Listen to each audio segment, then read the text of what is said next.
you were in this group with your mom. I can't believe this is really a thing. Tell us about that. Oh my gosh. Okay, so shout outs to whoever got this information because now every interview they're asking me about this. We need to know. We need to know. All right, I'll tell you the history. So I'm of Jamaican descent. Full 100%. Yes. I didn't know if we could, I don't want you to get shut down because they don't know what bullet means. Silent. Right, okay, I got you. So, grew up singing folk songs. My mom is really, really proud of where she comes from. Mm-hmm. My heritage, apparently, Paul Bogle is like my great great uncle. Okay. My bloodline is with Nanny of the Maroons. So, very connected to the culture and the country. And the blood. So, we learned as kids, myself, my cousins, who include Akila and Layla Day. Yep. We were all in these frocks that my grandma made us that look like picnic tablecloth. But hey, the culture, right? It's different. It's not Western. It's very West Indian. Yeah.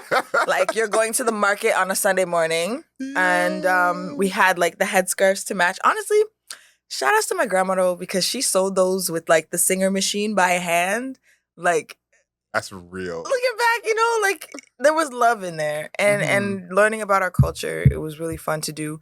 The group was initially called Caribbean Gems. Okay. And then my cousin, my male cousin, joined the group because we were all girls. Yeah. And when he joined, the group became Caribbean Gems and 1Y. Real creative name change. Shout out to my mom. And we would actually perform at like banquets, weddings, like family events. Like we were kind of like a big deal. When I look back, like we should have had an agent. I don't know what happened with the money that we did or did not make. Never saw a penny. That's on some Joe Jackson type stuff. Not. Yeah. But it was definitely a good opportunity to learn those songs. It really brought our family together, and me and my cousins, we laugh about it to this day. Like, it's just an experience that some kids can't say they've had. Can't. So I'm actually glad you brought it up. It's something that happened, and it definitely was part of my musical history. So that is a factual sentence. It is something that happened that is part of your musical history. That was like, it's not positive or negative. It was something that happened. And I can imagine that you were voluntold. Like there was several events that you did not know were happening. And you said, Friday? Okay, Friday, be there. Volleyball game? No? Yeah. It's a banquet. Yeah. Okay. I love having people who grew up in the church on this podcast because it's almost like you have to fight for the right to do this like this. You don't take it for granted in the same way. No. I remember when I used to play ball for those my Scarborough Blues days, I thought I would never get to play ball because I grew up Seventh-day Adventist. Say word. So, Saturday, it's a Saturday, it's a Saturday. All my friends going to church on Sunday. I said, ew, that's weird. Okay. Yeah, I was like, you guys are whack. Like, I was like, Dumbo, like, on the wrong day. Like, you're doing church wrong, boo. And 7 days all day. All day, yeah. Like, you better bring a snack or hope they got it for you. Yeah, hope they have the lunch at the church that day. Yes. Yeah. So I'm there thinking I'm never going to get to play ball because the tournaments are on Saturdays and my dad's a pastor. I'm at church.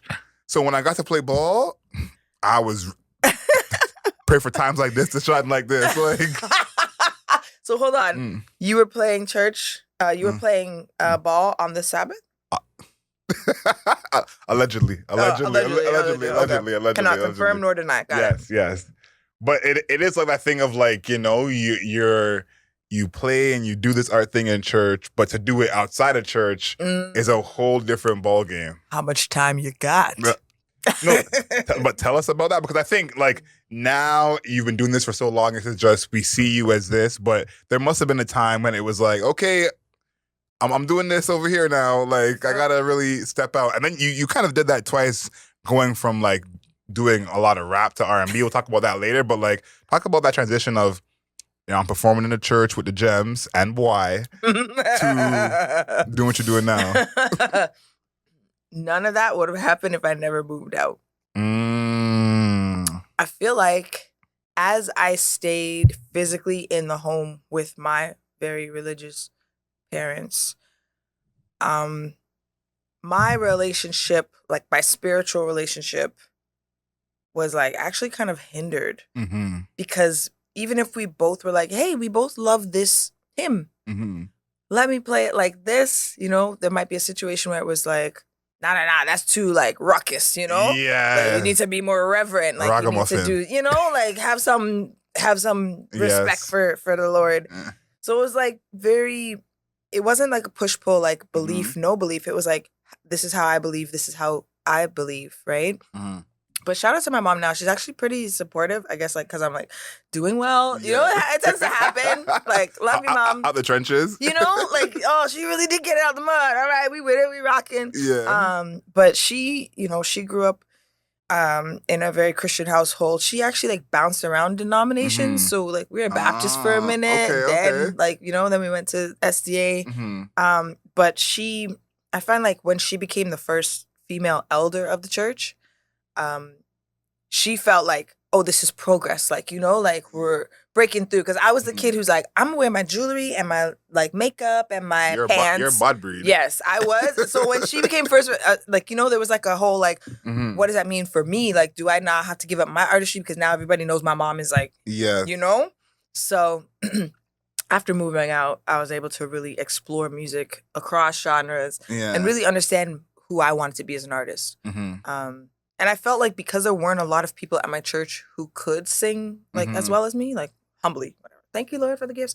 But there weren't a lot on my level. So whenever they did need somebody or they wanted somebody to start the choir or whatever, like I was that girl. But then as church progressed and, you know, certain beliefs that they held didn't mesh with mine and I left, you know, prodigal son or whatever, they kind of realized, oh, okay, well, you know, maybe there are different ways to do this church thing. So now, I don't know about your SDA church, because I went to Philadelphia. I don't know if you're allowed to say that. You can beep it out if it's like a location you don't want them to find you or anything. But I went to Philadelphia, and they weren't allowed drums when I was growing up. And then I went back a few like months ago, and now they got drums. And I was like, so when I wanted drums, it was a whole thing, right? You know, like a lot of churches progress because like my parents were SDA for a long time, and they just like changed the church to non-denominational on their own. Excuse. And this went on Sundays. So you people progress. You see it sometimes, and the thing is, this is like when you know things one way just in life, it's your nervous system isn't ready for the change. True. It's like you can know it's right in your head, but it feels so uncomfortable that you're just like, why? This shouldn't feel like it does. And my mom talks about when she was growing up, very, very Christian. She was one of those like skirt wearing girls, like all through high school. The long skirt. The long skirt. You gotta walk like through the snow, like not the cute one. Now they're trying to, you know, freak out. Trying to bring it out. No slits. The long jean skirt with no structure, like or too much structure, should I say? And she said she bought her first pair of pants when she was 17, and whenever she tells me that, I'm always like, that is such a different life that I've lived. So when she used to say, like, don't do things this way, I always think back to that. I'm like, it took you so long to, like, kind of break out of what that is, you know? So it's not natural for you to just kind of grow and grow and grow all the time. So I totally understand that. Listen, anyone... They call them growing pains. No, real life. Listen, all the SDA, all the Baptists in the chat, please leave us a comment on YouTube.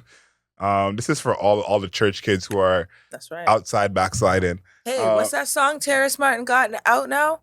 The new one. Yeah, and he samples Take 6. Does he really? Question is, yeah. And he's like, this is for my kids who grew up in the church, and it's not a church album. But it's for us. Yeah. I was like, snatch, yoink, thank you. No, 100%. When I clear my on here, same deal. It's like, yep. I think we end up singing some Kirk Franklin song at the end. I got to find that clip. We had a whole little... Totally right. We had a whole little break off.